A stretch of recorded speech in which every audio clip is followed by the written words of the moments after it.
Hello भाई, कैसे हैं आप लोग। तो हमारा जो है ये तीसरा क्लास है, जिसमें हम लोग पढ़ेंगे नौ पास सॉरी तीसरा नहीं, ये जो है हमारा पाँचवा या छठवां क्लास होगा। इसमें हम लोग पढ़ेंगे जो है नौ पाषाण काल। ठीक है, नौ पाषाण काल में हम लोग जो है पढ़ेंगे। मैं आपको बता दूं कि जो है मेरा नाम मनीष कुमार है। ठीक है, और हम लोग जो है मेरी पूरी टीम बनारस में रहती है, और हम लोग जो है ऑफलाइन क्लास पढ़ाए हुए हैं, परंतु ऑनलाइन का जो है हम लोग का ये पहला बैच है, अभी हम लोग लेकर आए हैं। तो ये जो है मेरी कुछ डिटेल्स हैं, आप चाहे देख सकते हैं। जो देखिए हम लोगों ने एक जो बैच चला रहे हैं, कुछ क्लासेस में हो भी गई है। तो ये जो बैच है पीसीएस का और प्रीलिम्स का जो है और आर ओ पूरे मेंस का और जो भी है सारी चीज़ें आपके साथ जो है डिस्कशन की जाएगी। और हम जो है आपके एग्ज़ाम होने तक या हमेशा यूँ मान लीजिए कि आपसे ज़िंदगी भर का सफ़र आप लोगों के साथ है, तो ये चलता रहेगा। सो फ्रेंड्स, ये जो हमारी क्लास है, ये 2 बैच इस समय स्टार्ट हुआ है। यूपी पीसीएस का है और यूपी पीसीएस आर ओ का, जिसमें मेंस शामिल है, और यूपी पीसीएस का जो है इसमें प्रीलिम्स जो है मुख्यतः शामिल है, लेकिन मेंस के भी क्लास इसमें हम लोग कराएंगे, यानी जो टॉपिक बच गई है। बाकी जो है इसमें हम लोग एनसीईआरटी की क्लास लेकर आ रहे हैं, जो है एनसीईआरटी फाउंडेशन की जो है क्लास होगी इसमें। और हिंदी मीडियम जो है पूरी क्लास हिंदी वालों के लिए है। एक बार और मैं बताना चाहूँगा कि जो है इंग्लिश वालों के लिए सिर्फ यहाँ पर हेडिंग ही मिलेगा, बाकी नोट्स वोट्स आपको जो है इंग्लिश में नहीं मिलने वाले हैं, आपको हिंदी में ही मिलेंगे।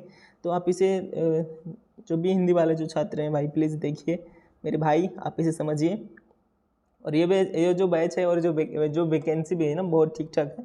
आप इसमें देख सकते हैं, क्योंकि इसमें सिलेबस में बहुत ज़्यादा कुछ हार्ड सब्जेक्ट कुछ नहीं पूछने वाला है। जो भी ये जो इतिहास का जो भी क्वेश्चन जो हार्ड बनते हैं ना, सारे क्वेश्चन हम लोग यहाँ से ले लेंगे। आप लोग कोई भी टेंशन लेने की जरूरत नहीं है, बस इतना है कि आप क्लास करिए, क्लास करते रहेंगे, आपके जो है सारे डाउट दिन पर दिन क्लियर होते रहेंगे। तो आज हम लोग की क्लास जो है नौ पाषाण काल पर है, तो शुरू करते हैं नौ पाषाण काल।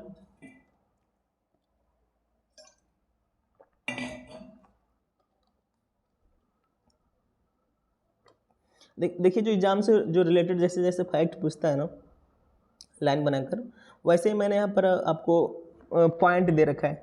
ठीक है, तो नवपाषाण काल के ऊपर देखते हैं। नवपाषाण काल का जो है पहली बार प्रयोग, मतलब प्रयोग जॉन लुवाक ने 1865 में किया था। ठीक है, लेकिन जो है भारत में नवपाषाण कालीन जो पुरातात्विक जो खोज है, वो पहली बार डॉक्टर प्राइम रेंज ने किया था। तो आपको ये नाम अच्छे से याद रखना जरूरी है, क्योंकि हमारे भारत से जुड़ा हुआ क्वेश्चन कुछ ऐसे ही बनते हैं। तो यहाँ पे याद रखिएगा, भारतीय उपमहाद्वीप में स्थायी ग्रामीण जीवन तथा कृषि कार्य का प्राचीनतम प्रमाण पाकिस्तान के मेहरगढ़ से प्राप्त होता है। अच्छा, आप एक चीज़ समझेंगे कि अब तक हम लोग पढ़ रहे थे, तो जो हम लोग का पूरा पाषाण काल था और मध्य पाषाण काल था, तो वहाँ पर लोग जो है साथ में नहीं रहते थे। अब यहाँ से क्या होगी ना कि वो जो क्या कहते हैं, जो साथ रहने की जो परंपरा यहाँ से लगभग शुरू हो चुकी है, यानी गांव में रहेंगे लोग। ठीक है, एक गांव में यानी ग्रुप बना कर रहेंगे। ग्रामीण सभ्यता, आज की ग्रामीण सभ्यता जैसे आप बिल्कुल नहीं थी, आप एक बार सोचिएगा। और एक बार इसको याद रखिएगा कि आज जैसे हम लोग की जो ग्रामीण जो सभ्यता है ना, जैसे कि गांव में जैसे लोग रहते हैं, वैसा बिल्कुल नहीं था। इसके तरह तो बिल्कुल ही नहीं था। ठीक है, बिल्कुल अलग रहा, जो है बिल्कुल अलग अलग रहा होगा, यानी इतने सारे लोग भी नहीं रहे होंगे, हो सकता है इतनी सामाजिक एकजुटता भी नहीं हो। ठीक है, तो अभी मतलब हमारा जो है जो है शुरुआती अभी जो भी है, हो सकता है कि एक दूसरे के भाषा भी वो अच्छे से ना समझ पा रहे हों, लेकिन जो नौ पाषाण काल आते आते ना, दोनों मतलब सब लोग एक दूसरे में जो है सामंजस्य बनाने की जो है अब शुरुआत एक तरह से आप मान सकते हैं कि हो चुकी है। तो एग्जाम में से पूछता है कि ये जो है प्रमाण कहाँ से प्राप्त हुआ है, तो ये जो है मेहरगढ़, यानी जो है पाकिस्तान के मेहरगढ़ से प्राप्त हुआ है। ठीक है, भारतीय उपमहाद्वीप में कृषि कार्य का प्राचीनतम प्रमाण पाकिस्तान के बलूचिस्तान प्रांत में स्थित जो है प्राप्त हुआ। अभी मैंने बताया आपको कि जो कृषि कार्य भी है ना, जैसे कि अब लोग रहने लगे गांव में। अब एक बात समझिएगा कि अगर कोई व्यक्ति है, ठीक है, कोई व्यक्ति है, अगर वो घूम रहा है, ठीक है, घूम रहा है, जैसे कि घूम रहा है, तो वो खेती तो नहीं करेगा ना, खेती नहीं करेगा, जाहिर सी बात है। फिर जब वो कहीं एक स्थान पर रहने लगेंगे लोग, ठीक है, तो वहाँ पर कुछ अब खेती करेंगे। जैसे कि मान लीजिए अगर कुछ अब मतलब उस समय के हिसाब से, जैसे कि गेहूँ मिला है, उस समय पहली बार जो है जो बोई जाने वाली जो पहली फसल है, ठीक है, तो गेहूँ मैंने कल बताया था, गेहूँ और जौ है। तो मान लीजिए अगर वो गेहूँ अगर बो दिए होंगे, तो एक बात आप समझ लीजिए, गेहूँ तैयार होने में कम से कम 3 से 4 महीने लगेंगे। तो वो व्यक्ति जो है, जो समूह होगा, वो 4 महीने तो एक पास बैठकर वेट करेगा ना। तो एक पास अगर वो बैठकर वेट कर रहा है तो उसको रहने के लिए कुछ स्थान भी चाहिए, उसको जगह भी चाहिए ना। तो धीरे धीरे अपना जो है माहौल और यहीं से जो है खेती करने से, कृषि करने से जो है इन लोगों में सामंजस्य यानी एक दूसरे के प्रति जो है संवेदनाओं की जो है भावना की शुरुआत हुई होगी, ऐसा आप लोग समझ सकते हैं। ठीक है, अगर कोई खेती करेगा तो जाहिर सी बात है उसको रुकना पड़ेगा, क्योंकि खेती एक दिन में तो संभव नहीं है। तो खेती करेंगे लोग तो फिर उनको लोग रुकना पड़ेगा, और रुकने के साथ जो है उन लोगों को मजबूरीवश या जो भी कह लीजिए, और उन लोग को अपने एक दूसरे से सामंजस्य बनाना होगा, बैठेंगे एक दूसरे से, थोड़ा मिलेंगे जुलेंगे जो भी है, तो कुल मिलाकर वो जो अपने से थोड़ी जो है सामाजिक संरचना की ओर आगे ये लोग बढ़ रहे हैं। तो पहली बार जो है कृषि के साक्ष्य कहाँ से प्राप्त हुए हैं? तो बलूचिस्तान से प्राप्त हुए हैं। कहाँ से? मेहरगढ़ से। भारतीय महाद्वीप में धान की खेती के प्राचीनतम प्रमाण इलाहाबाद के कोल्डिहवा नामक स्थान से प्राप्त हुआ है। अब ये भी एग्जाम में क्वेश्चन थोड़ा लोग बनाते हैं कि बाहरी देश का नहीं देते हैं और अपने ही देश के लोग देते हैं एग्जामिनर जो होते हैं। तो आप उसे एक बार समझ लीजिएगा कि जो है इलाहाबाद का जो है ना, ये पॉइंट है ना, कुछ ज़्यादा ही इम्पोर्टेंट। ठीक है कि इलाहाबाद से प्राप्त हुआ है, जहाँ हमारे बोर्ड भी है, यूपी बोर्ड भी है। ठीक है, तो यहाँ से इलाहाबाद के जो है किस जगह से? कोल्डिहवा नामक स्थान से प्राप्त हुआ है। तो यहाँ से जो है धान की खेती के जो है हमें प्राचीनतम प्रमाण मिले हैं। आगे चलेंगे। कश्मीर में बुर्जहोम नामक स्थल से गड्ढे वाले आवास, सॉरी यहाँ पर जो नहीं है, सौ होगा, बुढ़े वाले आवास, ठीक है, तथा मालिक के साथ कुत्ते को दफनाने का प्रमाण मिला है। तो आप एक बार समझ लीजिएगा, जो ये लोग जो आप सुन रहे हैं ना, जो आवास, गड्ढे वाले आवास, तो गड्ढे वाले आवास का मतलब मैं बता दूं कि जैसे कि एक तरह से आप कल्पना कर लीजिए, जैसे कि ये एक गड्ढा है, ठीक है, और ये लोग क्या करते थे कि यहाँ से ऐसे एक बांस लगाए हुए हैं, बांस, ठीक है, और ऊपर से क्या है कि इस पर घास फूस जो है इस बांस पर रखे हुए हैं। ये लोग इस गड्ढे में रहते हैं। ठीक है, आज की तरह इतना वो जो है अब ऐसे समतल भूमि पे ऐसे लोग बना लेते हैं ना, जैसे ऐसे यहाँ से दो लगा दिया, ऐसे झोपड़ी, ऐसे झोपड़ी जो बचपन में देखे होंगे अपने बनाए भी होगा कागज़ से, पर ये ऐसा है द्वार हो गए, ऐसा कुछ नहीं था। ये लोग घर पहले ऐसे बनाए। एक बार मैं आपको और बता देता हूँ स्टार्टिंग में हमारी विकास कैसे हुआ, आज हम लोग यहाँ तक पहुँचे। एक ऐसे ऐसे गड्ढा, ठीक है, ऐसे ये तो समतल जमीन है, इसके नीचे ऐसे गड्ढा है, इसकी में ऐसे बांस या कुछ लकड़ी का लगाकर फिर इसके ऊपर यहाँ से घास फूस का जो यहाँ से ढेर लगाकर जो है यहाँ पर लोग रहते थे। ठीक है, ये जो साक्ष्य पहली बार हमें कहाँ से मिला है याद रखिएगा, तो कश्मीर में बुर्ज होम नामक स्थल से प्राप्त हुआ है, और मालिक के साथ कुत्ते दफनाने का भी यहाँ से प्रमाण मिला है। ठीक है, नवीन स्रोतों के अनुसार यूपी में संत कबीर, इसे आप आज का जो इम्पोर्टेंट नोट्स मान लीजिएगा। नवीन स्रोतों के अनुसार यूपी के जो है संत कबीर नगर जिले में स्थित जो है लहुरा देव नामक स्थल से धान की खेती के जो है प्राचीनतम प्रमाण मिले हैं। यानी यूपी में जो है अगर एग्जाम में पूछे कि यूपी में कहाँ से मिला है, ठीक है, सबको अपने स्टेट की जो है थोड़ी गरिमा बनानी होती है इन्हीं चीज़ों से, तो हर जगह है, ऐसा नहीं कि यहीं पर है, हर जगह अपने क्षेत्र को लेकर जो सबके मन में थोड़ी जो है क्या कहते हैं बायसमेंट है। ठीक है, थोड़े लेकर अपने को बड़ा दिखाना है। ठीक है, तो ये जो है यूपी में भी जो है ना, यूपी में जो है संत कबीर नगर से जो है मिला है। तो कहाँ से? लहुरा देव नामक स्थल से जो है पहली बार धान की खेती के जो हमें प्रमाण मिले हैं। तो आप इसे याद रखिएगा क्योंकि एग्जाम के लिए बहुत इंपॉर्टेंट है। अब देखिए हम लोगों ने इतिहास में आपको मैं बताया कि सबसे मेन मूल मंत्र क्या है कि हमें इतिहास में जो है परिवर्तनों को पढ़ना है। ठीक है, तो परिवर्तनों को पढ़ना है। तो अब हम लोग ने जो है पूरा पाषाण काल में देख लिया, मध्य पाषाण काल में देखिए, अब हम लोग जो है नव पाषाण काल में देखेंगे आखिर लोगों के जीवन में क्या बदलाव हुआ। ठीक है, यहाँ से जो है स्थायी ग्रामीण जीवन का जो है प्रारंभ हो गया, यानी लोग अब एक जगह रहने लगे। पहले क्या था, जंगलों में घूमेंगे, कुछ भी मिलेगा खाएंगे, गुफा में रहेंगे, पर्वतों पर रहेंगे, पर यहाँ से जो है वही कृषि की भावना से जो है उत्पन्न हुआ होगा। जैसे कि मान लीजिए कृषि हुआ होगा, ठीक है, कृषि के साथ जो है लोग रुके होंगे, धीरे धीरे में इनमें जो है रुकावट यानी जो है स्थायित्व की भावना आई होगी। अब ये लोग घुमंतु से जो है स्थायित्व की ओर बढ़ रहे हैं।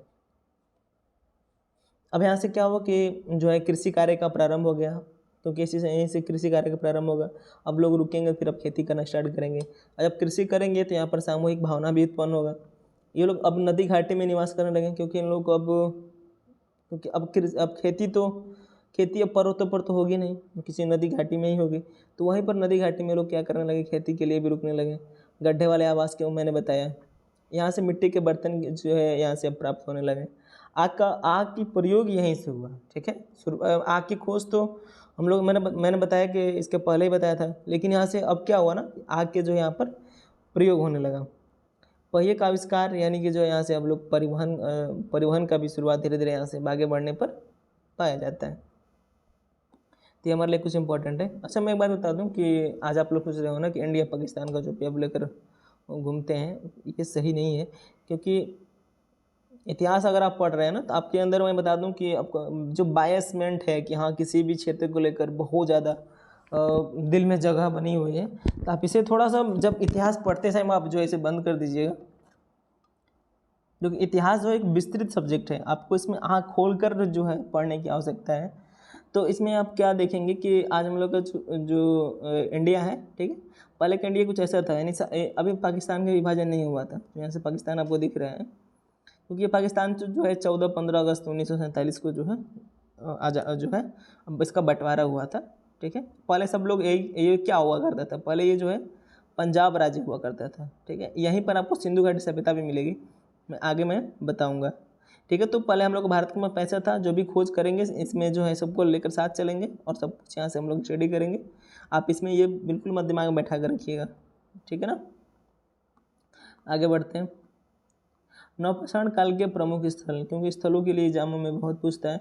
तो मेहरगढ़ है, ठीक है। मेहरगढ़ मैंने आपको बताया। तो मेहरगढ़ जो है कहाँ स्थित है, इसको थोड़ा और डिटेल में पढ़ लीजिए, मैंने एक बार बताया तो है, पर इसको यह जो है बलूचिस्तान कहाँ है, पाकिस्तान में। बलूचिस्तान के जो है बेला नदी घाटी में स्थित है।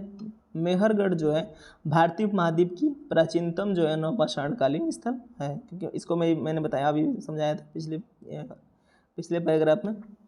यहाँ से जो है निम्न वस्तुएं जो है प्राप्त हुई, यही इंपॉर्टेंट थोड़ा ज़्यादा है। यहाँ जो है यहाँ से पालतू भैंस का प्राचीनतम प्रमाण मिला है। कुम्हार, यानी जो है कुम्हार के चाक मिले हैं, जो नहीं बना रहता जिस पर लोग ऐसे मिट्टी से घुमाते हैं, तो कुम्हार के चाक प्राप्त हुआ है। जब कुम्हार की जानकारी मिलेगी तो मिट्टी के बर्तन मिलेंगे। गेहूं तथा जौ की खेती के प्रमाण जो है यहाँ से मिले हैं। कहाँ से, मेहरगढ़ से। एग्जाम में पूछेगा कि गेहूं या जौ जो सर्वप्रथम जो है साक्ष्य कहाँ से मिले हैं, तो ये जो है मेहरगढ़ से प्राप्त हुआ है, ठीक है ना। तो मेहरगढ़ से प्राप्त हुआ, और यह जो है बोया जाने वाला पहला फसल यही था। आगे चलेंगे, बुर्ज होम के बारे में देखेंगे। बुर्ज होम एक स्थल है, एक जो है ये नवपाषाणकालीन स्थल है, यह जम्मू और कश्मीर में स्थित है, ठीक है। बुर्ज होम नामक स्थल की खोज 1935 में डी टेरा तथा पीटरसन द्वारा झेलम नदी घाटी से किया गया था।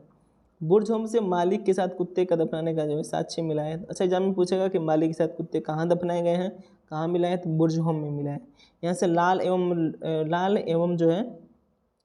एवं यहाँ पर जो है काला रंग, ठीक है, यहाँ पर काला रंग लेपित जो है मानव कंकाल मिले हैं। अच्छा, समझ रहे हैं, काला एवं लाल रंग। अच्छा, यहाँ से जो काला रंग मिला है ना, अब देखिए यहाँ पर इंपॉर्टेंट, ऐसे हम लोग कुछ सामाजिक चीज़ें जो है अपना समझ सकते हैं, मतलब कैसे समझा जाता है, आप ये भी यहाँ से देख सकते हैं। अच्छा, कल्पना करिए कि किसी भी मानव के जो है बॉडी पर जो है कलर क्यों पोता जाएगा, यानी उसके हड्डियों जो भी है यहाँ से जो मिला है, ये दिखाता है कि यहाँ के लोग जो है जादू टोना में भी विश्वास करते थे। ये लोग पुनर्जन्म में भी विश्वास करते थे, और सबसे अधिक पुनर्जन्म में विश्वास कौन करता था आपको पता है, वो मिस्र के लोग, ठीक है। आज भी मम्मी को दफना कर रखे हुए, आप लोग मम्मी की जो कहानी सुने होंगे, तो सबसे अधिक जो है क्यों रखा गया है, क्योंकि उन लोगों को लगता है कि एक बार ऐसा होगा कि जो है मतलब पुनर्जन्म की जो भावना है जो है, मतलब ये मानकर जो है ये लोग अपना जो भी कंकाल को जो दफनाते थे, रखते थे, कि ऐसा इन लोगों का पुनर्जन्म भी होगा। तो ये सारी चीज़ें, अच्छा इन लोगों को ये भी मानना था कि जो भी हम लोग जो है बॉडी के साथ रखेंगे ना, बॉडी के साथ जैसे कि आज भी हम लोग रखते हैं, तो ये उनको जो है पिछले जन्म में मतलब जो अगला जन्म जो होगा उसमें इन लोगों को मिलेगा, क्योंकि ये लोग हो सकता है कि वो मांगने आए, ऐसी भी कुछ मान्यताएं हैं। ये जो है एग्जाम के लिए नहीं है, मैं आपको बस बता रहा हूँ कहानी की तरह। बुर्ज होम से जो है आवासीय घरों से जो है सीढ़ी का प्रमाण मिला है, आवासीय घरों से सीढ़ी का प्रमाण, ठीक है, बुर्ज होम से मिला है। यहाँ से पशु समाधियाँ भी मिली हैं, यानी पशु समाधियाँ भी मिली हैं, यानी पशुओं की भी यहाँ पर समाधि बनी हुई है, ठीक है, ये भी मिला है। आगे देखेंगे गुफकराल। गुफकराल जो एक स्थल है जो जम्मू कश्मीर में स्थित है। इसका जो है अर्थ है कुम्हार की गुफा। इसके आवास की जो है इसके आवास की प्रमाण जो है हड्डी की सुई प्राप्त हुई है, मिट्टी की चूड़ियाँ मिली है, ठीक है, एग्जाम में याद रखिएगा, मिट्टी की चूड़ियाँ, ठीक है। अभी आगे और पढ़ेंगे आप लोग कालीबंगा के बारे में, ये सिंधुगढ़ सभ्यता में मैं पढ़ाऊँगा, तो वहाँ से भी चूड़ियों के साक्ष्य मिले हैं, लेकिन वो यह नहीं है, ठीक है। यहाँ से मिट्टी की चूड़ियों के साक्ष्य मिले हैं, और ये कहाँ से मिला है? गुफकराल से। ये जो है थोड़ा सा टिपिकल हो जाता है आपके जो है कंपेरिजन में, आप लोग जो है कन्फ्यूज मत हो कि जो है मिट्टी की चूड़ी पूछे ना तो ये गुफकराल से प्राप्त हुआ है। स्टेट पूछे तो हमारा जम्मू कश्मीर। हड्डी की सुई भी पूछ सकते हैं, तो ये गुफकराल से प्राप्त हुई है। आगे देखते हैं, मध्यवर्ती क्षेत्र से मिले नवपाषाण कालीन स्थल एवं प्राप्त वस्तुएं। मध्यवर्ती क्षेत्र मतलब भारत के मध्यवर्ती क्षेत्र से जो है कौन कौन सी वस्तुएं प्राप्त हुई हैं? तो जो है पहला जो है कोल्डिहवा नाम का कोई जगह है, यहाँ से प्राप्त हुआ है। तो यहाँ से जो है धान की खेती प्राप्त हुई है, और रस्सी की छाप वाले मृत भांड प्राप्त हुए हैं। फिर और आगे है महगड़ा, ठीक है, महगड़ा से जो है पशुओं का बाड़ा प्राप्त हुआ है, पशुओं यानी जहाँ पर जो है कई पशुओं को रखा जाता है। फिर गौशाला भी प्राप्त हुआ है, चिड़ियों की हड्डियाँ प्राप्त हुई है। आगे है चौपनी मांडव, ठीक है, यहाँ से जो है नवपाषाण काल एवं ताम्रपाषाण काल के अवशेष मिले, यानी दोनों के मिले हैं। अभी आगे वाले लेक्चर में मैं जो है ताम्रपाषाण काल को मैं पढ़ाऊँगा। फिर अगला है चिरांद, ठीक है, ये सब कौन से क्षेत्र हैं? तो ये हमारे भारत के मध्यवर्ती क्षेत्र हैं। यह जो है बिहार राज्य के सारण जिले में स्थित है। ये जंप है, ये जो है इम्पोर्टेंट है बीपीएससी के लिए भी और आपके लिए भी। चिरांद नामक जगह से जो है क्या क्या मिला है? चिरांद नामक जगह से जो बड़ी मात्रा में जानवरों की हड्डियाँ मिली है। हिरण के सींग से बना उपकरण प्राप्त हुआ है। यहाँ से सार्वजनिक भोजनालय, यानी लोग जो है एक साथ बैठकर भोजन करते थे, आज हम लोग देखते हैं ना जिसे मेस कहा जाता है, तो उसका भी प्रमाण मिला है। यहाँ से अग्निकांड का प्रमाण मिला है। अब हम लोग आते हैं सबसे इम्पोर्टेंट चीज़ में, जो है दक्षिण भारत के नवपाषाण कालीन स्थल। यहीं से हम लोग एग्जामिनर फंसाने की कोशिश ज़्यादा करते हैं, क्योंकि यहाँ से क्वेश्चन थोड़े जो नाम, क्योंकि यहाँ पर टफ होता है, बच्चों को याद करने में थोड़ी दिक्कत होती है, इसलिए थोड़े यहाँ से क्वेश्चन ज़्यादा बनते हैं जब पेपर को टफ बनाना हो। तो हम कर्नाटक से देखेंगे, कर्नाटक से जो है कौन कौन से स्थल जो है पाए गए हैं। तो मास्की पाया गया है, संगनकल्लू है, ब्रह्मगिरी है, ठीक है, पिकली हल्लूर है। ब्रह्मगिरी से एक नोट करने वाली बात है, यहाँ से बच्चों को जो है सॉरी यहाँ पर जेल नहीं होगा यार, यहाँ पर जार होगा, जार, ठीक है, इसको मैं अभी सुधारवाऊँगा, ठीक है, यहाँ पर जार होगा, यहाँ पर जार यानी शीशे की जो है जार में जो है इसको बंद किया गया है बच्चों को, उसके बाद इन लोगों को दफनाया गया है। और तीसरा है आंध्र प्रदेश से जो है सिंगनपल्ली नाम का जो है स्थान प्राप्त हुआ है। पलवाय है, नागार्जुन कोंडा है, उतवनूर है। फिर यहाँ से कब्र आवास क्षेत्र से बाहर, ऐसे कि यहाँ पर एक अपवाद एग्जाम में पूछ सकते हैं, सारी जगह जो है जो कब्र जो है ना आवास के अंदर मिले हैं, ठीक है। इसका मैं फिगर आपको लेकर आऊँगा, थोड़ा सा नहीं मिला हम लोग को, मैंने फिगर ढूंढ रहा था। अच्छा मैं एक चीज़ बता दूँ, अब कैसे लोग दफनाते थे, जैसे मान लीजिए जो है मान लीजिए लोगों का जो है कि आवास हो गया, ठीक है, ये इन लोग का आवास हो गया, तो लोग कब्र कहाँ दफनाते थे? इसी आवास में, घर में ही दफनाते थे, कहीं एक जगह बना लिए हों, तो ऐसे लोग जो है दफनाते थे। तो कब्र आवास जो है क्षेत्र से यहाँ से बाहर मिला है, यानी ये जो है नागार्जुन कोंडा जो एक अपवाद है। फिर तमिलनाडु में जो है पय्यमपल्ली नाम का कोई स्थल मिला है। तो देखिए इम्पोर्टेंट चीज़ यहाँ से यही था, ठीक है, तो आप इसे समझ लीजिएगा और इसे रिवाइज करते रहिए। आगे जो नेक्स्ट क्लास जो है मैं ताम्रपाषाण काल का लेकर आऊँगा। तो फ्रेंड आज क्लास में बस इतना ही, धन्यवाद।